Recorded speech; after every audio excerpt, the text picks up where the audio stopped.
prestige of his name to the venture, and marched forward in the putsch. It used to be said before the war, in Germany there will be no revolution, because in Germany all revolutions are strictly forbidden. This precept was revived on this occasion by the local authorities in Munich. The police troops fired, carefully avoiding the general, who marched straight forward into their ranks and was received with respect. About 20 of the demonstrators were killed. Hitler threw himself upon the ground and presently escaped with other leaders from the scene. In April 1924, he was sentenced to 4 years' imprisonment. Although the German authorities had maintained order and the German court had inflicted punishment, the feeling was widespread throughout the land that they were striking at their own flesh and blood and were playing the foreigner's game at the expense of Germany's most faithful sons. Hitler's sentence was reduced from 4 years to 13 months.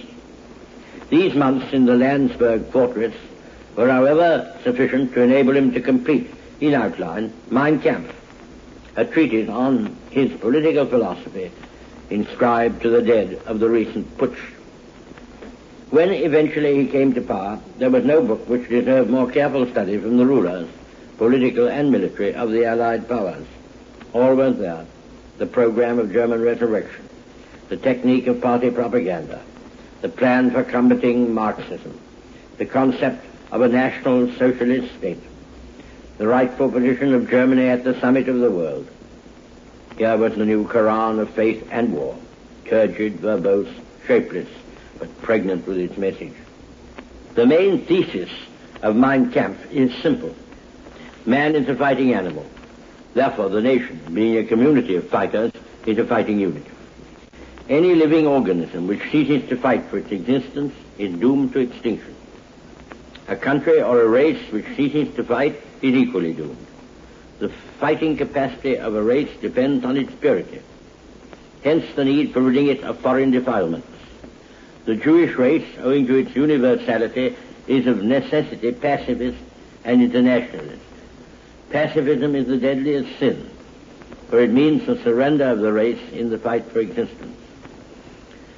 The first duty of every country is therefore to nationalize the masses. Intelligence, in the case of the individual, is not of first importance. Will and determination are prime qualities. The individual who is born to command is more valuable than countless thousands of subordinate natures. Only brute force can ensure the survival of the race, hence the necessity for military forms. The race must fight. A race that rests must rust and perish. Had the German race been united in good time, it would have been already master of the globe. The new Reich must gather within its fold all the scattered German elements in Europe. A race which has suffered defeat can be rescued by restoring its self-confidence. Above all things, the army must be taught to believe in its own invincibility. To restore the German nation, the people must be convinced that the recovery of freedom by force of arms is possible. The aristocratic principle is fundamentally sound. Intellectualism is undesirable.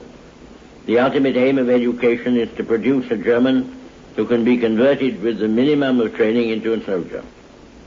The greatest upheavals in history would have been unthinkable had it not been for the driving force of fanatical and hysterical passions. Nothing could have been effected by the bourgeois virtues of peace and order. The world is now moving towards such an upheaval, and the new German state must see to it that the race is ready for the last and greatest decisions on this earth. Foreign policy may be unscrupulous. It is not the task of diplomacy to allow a nation to founder heroically, but rather to see that it can prosper and survive. England and Italy are the only two possible allies for Germany. No country will enter into an alliance with a cowardly pacifist state run by Democrats and Marxists. So long as Germany does not fend for herself, nobody will fend for her.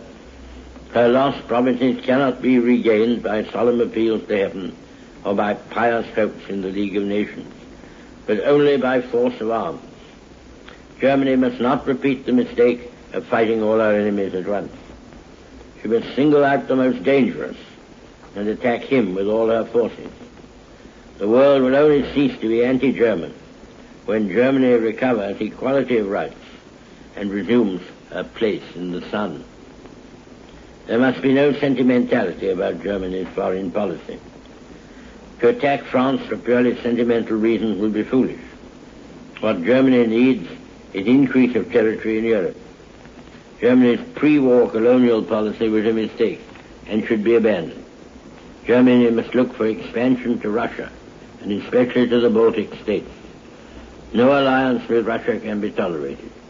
To wage war together with Russia against the West would be criminal, for the aim of the Soviets is the triumph of international Judaism. Such were the granite pillars of his policy.